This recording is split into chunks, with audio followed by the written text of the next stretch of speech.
എന്റെ പ്രിയ സുഹൃത്തുക്കളെ, കരിമൂർത്തിയുടെ മോഹൻലാലിന്റെ ഏറ്റവും പുതിയ സിനിമയാണ് തുടര് എന്നുള്ളത്. ഈ തുടര് എന്ന് പറയുന്ന ഈ സിനിമയുടെ ട്രെയിലർ ഇതാ ഒരു 1-2 മണിക്കൂർ മുമ്പ് നമ്മുടെ മുമ്പിലേക്ക് എത്തിയിട്ടുണ്ട്. ആ ട്രെയിലർ കാണുമ്പോഴേ ഞാൻ ഇതിന്റെ ഇടയിലത്തെ ഒരു സാധനം കട്ട് ചെയ്ത് ആദ്യം കാണിക്കുന്നുണ്ട്. നിങ്ങൾ സൂക്ഷ്മമായി കാണണം.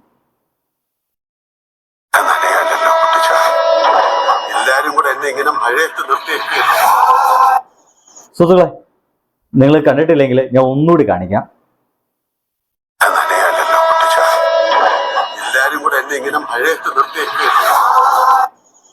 ഇതേ ഈ ഒരു രംഗം കണ്ട സമയത്ത് എനിക്ക് ഓർമ്മ വന്ന, എൻ്റെ മനസ്സിലേക്ക് ഓർമ്മ വന്ന ഇത് ഈ ഒരു ട്രെയിലറിന്റെ സെക്കൻഡ് ഹാഫിലുള്ള അവസാന ഭാഗത്തിലുള്ള ഒരു ചെറിയ ഭാഗമാണ്.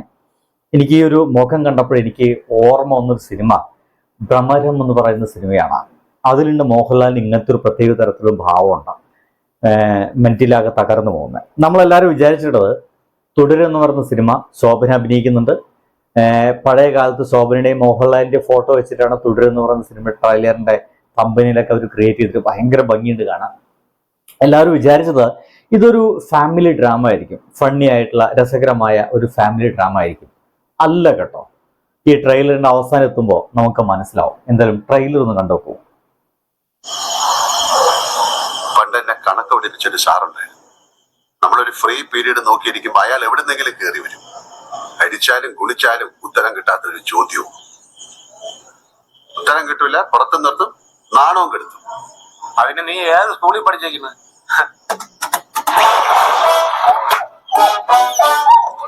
നമ്മള് തുടക്കം തന്നെ കാണുന്ന സമയത്ത് ഏറെക്കാലമായിട്ട് സിനിമയില്ലാത്തൊരു മനുഷ്യൻ കൂടി ഈ സിനിമയിൽ ഉണ്ട് കേട്ടോ. It's very interesting.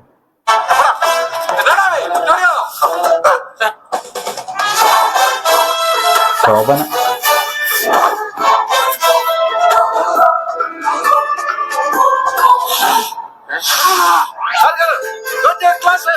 അയ്യോ ആ കാറ്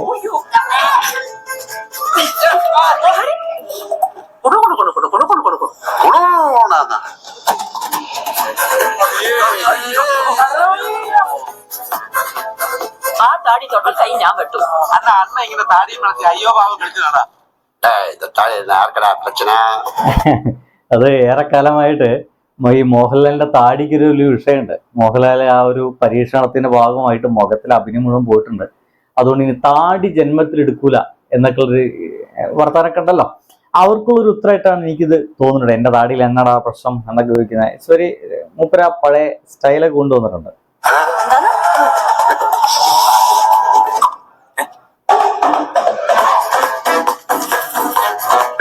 എത്ര മഹാന്മാരുടെ ചന്തി പതിഞ്ഞ വണ്ടിയാണെന്നറിയാം.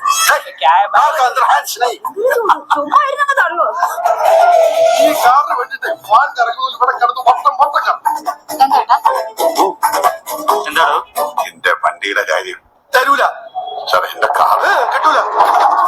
ഇവിടെ മുതലാണ് നമ്മുടെ ഈ സിനിമയുടെ രംഗങ്ങൾ മുഴുവൻ മാറുന്നത് കേട്ടോ.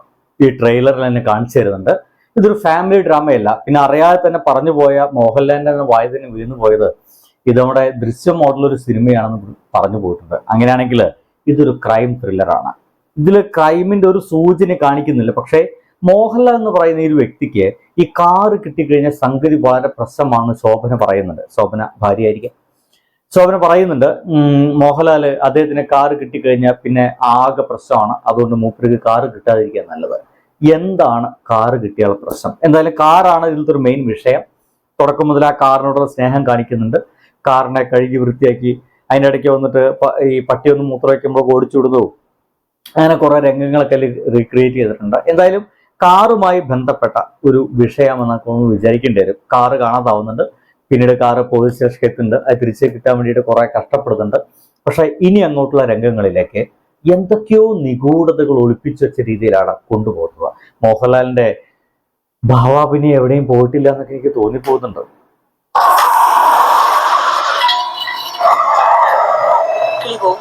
அந்த ஆளுக்கு காரு கையில கட்டியா கிளிப்போம்.